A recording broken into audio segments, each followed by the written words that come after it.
Salut à tous et bienvenue sur ma chaîne. Aujourd'hui, comme vous l'avez vu dans le titre, on se retrouve pour une nouvelle vidéo sur les rêves. Aujourd'hui, on va analyser ensemble 4 rêves, mais avant de commencer, je te rappelle que tu peux m'envoyer les rêves que tu veux que j'analyse dans une vidéo en MP ou pourquoi pas me les expliquer en commentaire sous cette vidéo. N'hésite pas à participer parce que tout simplement là, je n'en ai que 4 et c'est à peine suffisant pour tourner une vidéo. Donc vraiment n'hésitez pas, ça me fera plaisir réellement de faire ça avec vous. C'est toujours intéressant et ça permet de tous mieux se connaître et en plus c'est gratuit donc pourquoi pas. C'est incompréhensible.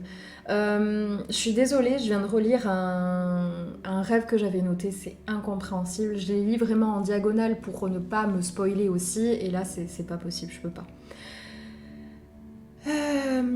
Bonjour, j'ai rêvé d'un serpent qui me mordait à la cheville et mon chat venait me défendre et après ce rêve, une semaine, j'ai dit à une amie de ne plus venir chez moi car elle commandait trop chez moi. Penses-tu qu'il y a un rapport avec ce rêve? Totalement.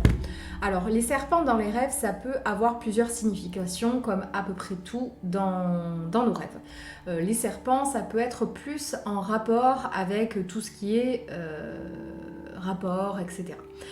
Là, mais totalement, tu as fait une très bonne analyse. Le serpent, ça peut totalement être une personne que tu connais, qui se comporte très mal avec toi et qui peut tenter de te manipuler. Ce qui serait intéressant de savoir, c'est est-ce que ton animal totem ne serait pas un chat? Tout simplement parce que tu dis que ton chat est venu te défendre. Est-ce qu'il essayait pas de te montrer la voie? Mais dans tous les cas, tu as fait mon travail en fait, tu as très bien fait ton analyse et c'est totalement ça. Voici mon rêve, que j'ai fait il y a plusieurs semaines et qui me perturbe beaucoup. Je me trouve dans une sorte de domaine avec une grande bâtisse et un immense jardin. Sur ma droite, je vois un regroupement de personnes qui sont présentes pour célébrer un mariage. Ils sont euphoriques et joyeux. Moi, je me trouve de l'autre côté du jardin, entourée de monde sans pouvoir vraiment identifier quelqu'un. Je suis là pour l'enterrement de mon fils. Il faut que tu saches que j'ai perdu un bébé à 7 mois et demi de grossesse en 2011. Je suis désolée de l'apprendre. Je me sens totalement perdue dans cet immense lieu. Il me semble impossible pour moi de célébrer l'enterrement de mon fils alors qu'il y a un mariage juste à côté. Le plus important, c'est que tout le monde autour de moi me met la pression pour que la cérémonie démarre, mais je ne retrouve plus mon conjoint et il est impossible que je fasse cela sans lui. Je me suis réveillée à ce moment-là en pleurs, merci pour tout. Waouh, waouh, waouh! Bon écoutez, d'un côté c'est peut-être pas plus mal qu'on ait si peu de rêves parce que celui-là, il y a beaucoup de choses à dire. Déjà, le fait que dans un même jardin, il faut comprendre que le jardin, ça va vraiment te correspondre, ça va être toi. Dans un même jardin, tu me parles de mariage, donc la joie plus, et l'enterrement d'un enfant, la tristesse plus. Donc vraiment, les deux émotions les plus écartées l'une de l'autre. Est-ce que en ce moment, tu ne ressens pas un petit peu cet amalgame au niveau des émotions? À savoir que tu es très heureuse pour une certaine partie et très triste pour une autre.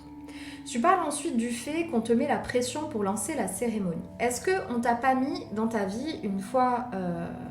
la fois où tu as perdu ton enfant ou quand tu ressens des choses assez tristes, est-ce qu'on te met pas trop la pression pour que ça aille mieux, pour que tu te sentes mieux et que tu arrives à avancer? Est-ce que tu te sentirais pas un petit peu manipulé par certains de tes proches qui font tout pour que tu ailles mieux, pour se servir de toi? C'est vraiment la résonance que j'ai sur ça. Tu me parles ensuite de ton conjoint que tu as perdu. Est-ce que tu as la sensation de vivre certaines choses seule? Non pas que ton conjoint ne fait pas ce qu'il faut, c'est pas ce que je dis, mais on a beau être très entouré, avoir des gens autour de nous qui font de leur mieux, on a tendance à certains moments de se sentir très seul. Je reviens donc à ce que tu disais, le fait que tu étais entouré de personnes mais tu ne savais pas qui ils étaient. Tu te sens seul sans doute, tu ne sais pas sur qui compter et ton conjoint pour une raison ou une autre ne t'apporte pas ce que tu aimerais qu'il t'apporte.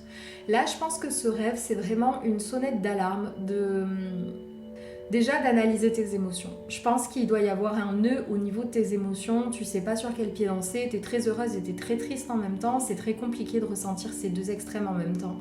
Essaye peut-être d'y voir un petit peu plus clair à ce niveau-là. Ensuite, ça serait peut-être intéressant de parler avec quelqu'un de tout ce que tu ressens et d'expliquer à ton conjoint que tu te sens seule. Parce que pour moi, là, ce rêve-là, c'est vraiment un rêve de solitude. Être entouré de personnes que tu ne connais pas, être face à des gens qui sont hyper heureux alors que toi tu es au bout de ta vie. C'est vraiment beaucoup de choses qui ramènent à tes émotions, à ce que tu ressens, et ça serait vraiment intéressant que tu te plonges là-dedans, je pense. En attendant, j'espère que ce rêve t'a laissé un petit peu tranquille, et si tu y penses toujours et si tu tombes sur cette vidéo, n'hésite pas à travailler un petit peu tout ça, parce que je pense que c'est vraiment un signe pour que tu le fasses. Et la dernière, qui est assez courte, je rêve souvent de la mort de mes proches toujours vivants. Il y a la petite citation qui dit « On rajoute des années de vie si on imagine des gens morts ». Alors, moi je suis pas trop d'accord avec ça, mais soit. Pour moi, la mort dans un rêve, c'est le recommencement, c'est la fin de quelque chose. Quel est le lien que tu as avec ces personnes? C'est déjà important de le savoir. Est-ce que tes relations changent avec eux? Est-ce que tu es bien considéré? Est-ce que tout se passe bien entre vous? Est-ce que vous allez passer une étape importante? Pose-toi toutes ces questions. Ensuite, si pour toi ça ne correspond pas à tout ça, ça correspond peut-être tout simplement à leur vie personnelle, à eux, sans forcément toi, ou en tout cas sans t'impacter. Ils vivent peut-être des choses qui sont en train de les transformer. Essaye, quand tu fais ces rêves-là, vu que tu dis que ça t'arrive assez régulièrement, de voir un petit peu le avant-après de ces rêves. C'est toujours intéressant de voir si cette personne n'est pas en cours de transition dans sa vie, peu importe le domaine. Ça peut être le domaine professionnel, donc changer d'emploi, le domaine amoureux, donc partir avec quelqu'un d'autre, avancer, être parent, que sais-je. En attendant, il faut vraiment se détacher de la mort en elle-même qu'on imagine, nous, vivants. Parce que la mort dans les rêves n'a pas du tout le même impact. Comme je vous le disais, c'est plus le commencement et donc la fin de quelque chose. Il faut le voir dans ce sens-là. J'espère que cette vidéo vous aura plu. Je suis désolée, elle a été un peu plus courte que d'habitude.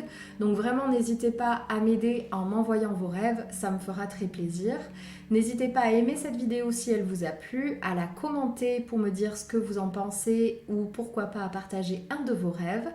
N'hésitez pas à me suivre sur les réseaux, à vous abonner à ma chaîne et pour le reste, je vous dis à très vite dans une prochaine vidéo.